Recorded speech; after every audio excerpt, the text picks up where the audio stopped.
Hey, Ubiest of the tubiest, the best YouTube subscribers on the planet. That's you. And I'm 50 plus. And today I got another little short video for you guys. And I want to first start by saying I really, really, truly appreciate um, um, you guys during the period of time that I was out. You know, I was having some some rough times after I'd gotten bitten. I got, if you guys hadn't don't know, I got bitten by a rattlesnake, and the rattlesnake won in a big way. And if God, I hope none of you would ever get to experience that. But it's that's a period of time of uncertainty. But I will tell you guys this: if if you guys ever get into that situation, if you ever get bitten by anything poisonous, um, get immediate attention. Don't wait, man. Don't wait. I was at the hospital within about 15 minutes. Um, maybe a little bit longer, but not much more than that. From bite to emergency room wasn't much more than 15 minutes. Definitely within a couple hours, I was getting the antivenom, and that saved me. And so, if you guys ever get into this issue, man, I'm telling you right now, just don't waste time. It will literally, listen to what I'm telling you. This will save your life. That is not a little thing. That's not. I mean, there's a diamondback hit me, and they pumped some stuff into me, brother. It will absolutely, it will kill you. Okay. They shoot in neurotoxins and clot agents in your blood, and all you need is a clotted blood to make its way to your heart. And we're gonna sing a sad song and take a slow walk. Okay, so if anything happened like this, go immediately to the emergency room. Don't try to play doctor. Okay. Shit, kick right away. That's how that works. Uh, so I want to talk to you guys a little bit about. I had a subscriber. Um, his name is Ryan, and Ryan uh, has a perception of lease operating, and I wanted to kind of let you guys know what some truths about some things, a different perspective on lease operating. Okay, all over YouTube, and even in the general perception of trucking, they they write off that leasing is so bad. You get that in a huge abundance over YouTube. If you guys are watching this, then you watch YouTube, and you should know what I'm saying is true. That in fact, some folks believe that that's just you know the ultimate in ridiculous to lease or going to any lease program while you're a driver. And I want to tell you guys something. That some who have leased and they are drivers, and some that are considering entering this industry, and you've been sold that moose cookie, that leasing is such a bad thing.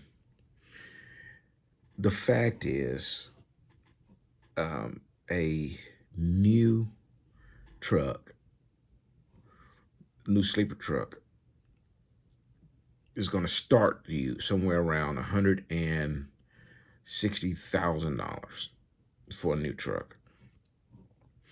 And that new truck at $160,000 ain't even it's going to get you down the road. It's going to keep you fairly comfortable. But that truck is not as, we're not talking leather interior. We're not talking, all the amenities inside. We're just talking a work truck with bare necessities at $160,000. So if you go out, and let's say it's 2021 right now, okay? So if you went out right now and bought a 2018 truck right now, that truck is, so it's a 2018, 19, 20, 21. It's like a 4-year-old truck. That truck is going to have really close to 500,000 miles on it, because the average truck is going to get 100,000 miles a year. So they got a truck with 500,000 miles on it.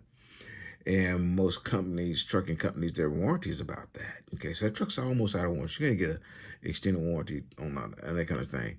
That truck, if you went to go purchase it, most of those trucks are going to go somewhere around $60,000. Okay, so in those 4 years, that truck lost $25,000 in value every year, and you can't stop it. I don't care if you just bought a truck, put it in your driveway, and parked it, because it's a work truck that absolutely depreciates in value like a freaking rock. Okay, so that's better than, listen to what I'm telling you. Listen, if you don't think, first off, if you think I'm lying, then just go check, in these trucking papers and find out what a 2018, 2019 truck with 500,000 miles on it, 100,000 miles a year on it, how much that truck is going to cost you. Just do it. See if I'm wrong. Okay? I'm not, but you can check and see. So anyways, that truck is going to depreciate by $25,000 a year, because it's going to lose that $100,000. Okay? So let's round it and just say that it loses. We're gonna side it on a error on the side of caution, and just say that I'm wrong and these things don't depreciate like that. So we're gonna say $1,500 a month depreciation every month. I didn't say that the 2,200 or 22,000 that my first math would have accounted for. I'm saying 1,500. Okay, not the whole 2,000. It only depreciated at 1,500 a month, which is far less. We know that. But let's just say that's what it is. You are going to pay a truck note every month of a minimum of $2,500 on a new truck. Okay. That would mean when you pay the bank $2,500 for your truck note, 1,500 of those dollars go to the trash can. It's poof, it's gone. It's been absorbed by that depreciating vehicle that's sitting over there. It's been absorbed by that vehicle losing money by its value. So immediately the bank writes that off. Okay, so now there's $1,000 left. Okay, and they have to pay the insurance for that truck, their portion of the insurance, because even though you have it insured, they keep insurance on their investment as well. And let's just say it's $200 a month. So they're gonna make $800. They're gonna put $800 in the bank's books. Now they got to take out the interest that they're charging you so that they can have their profit, and then put the residual against the loan.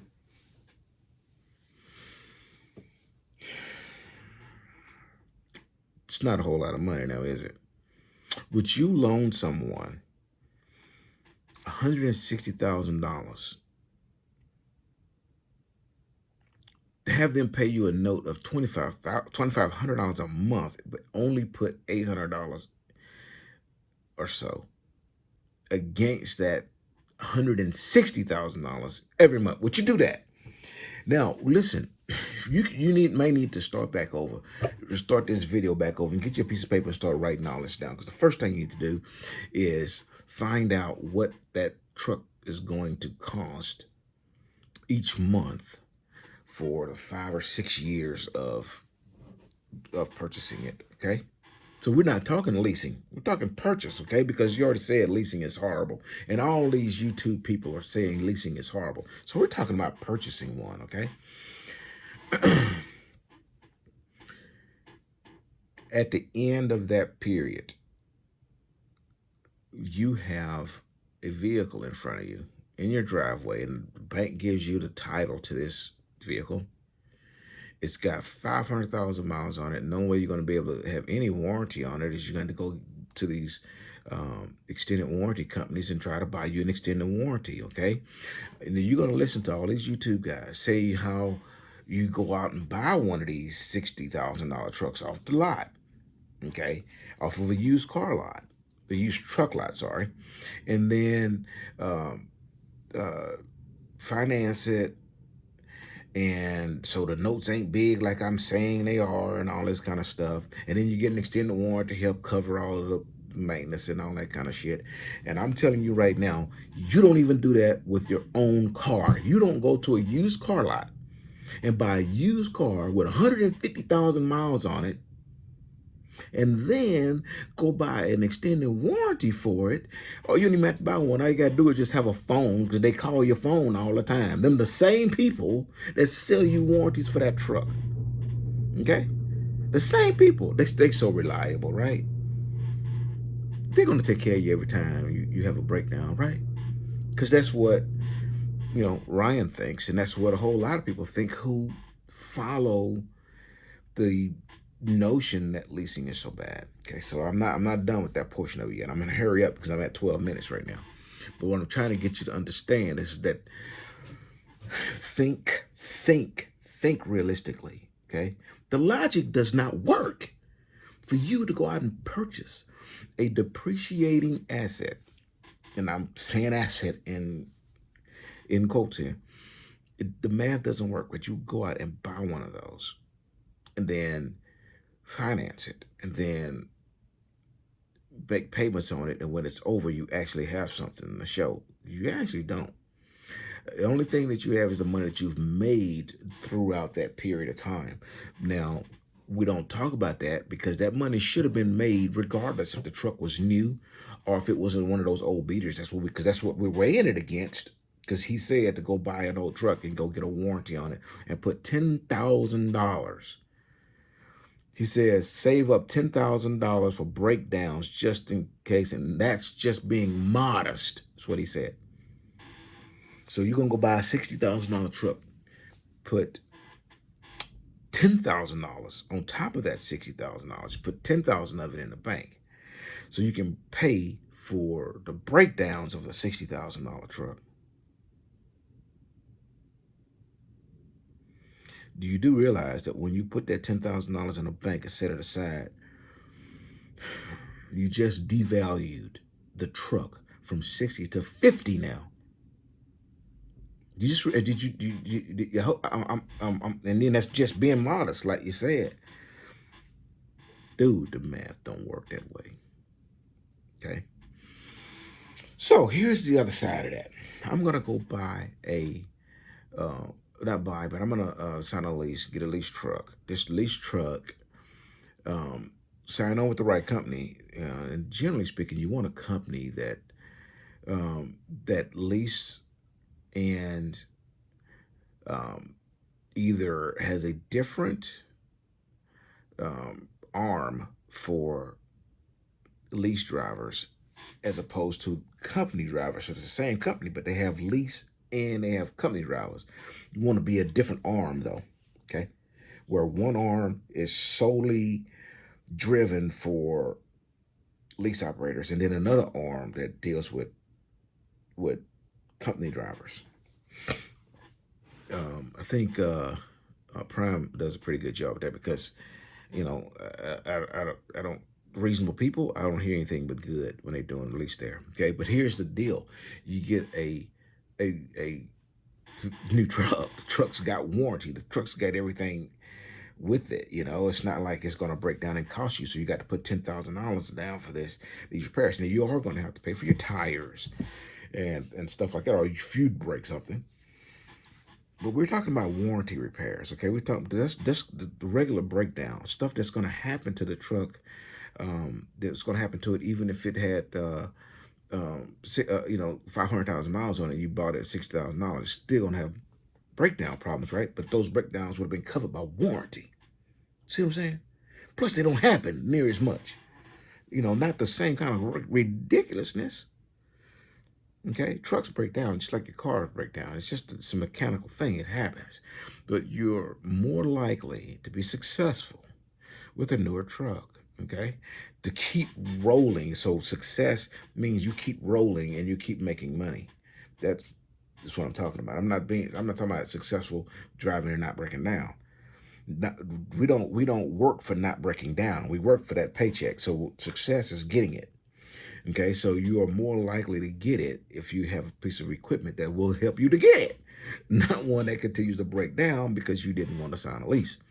Okay, here's the next thing. The vast majority of leases do not go against your personal credit. Okay, and that's going to help you out a lot as well. This is real stuff, okay? So you can keep listening to everybody who's just do nothing but talk negative to you about this stuff.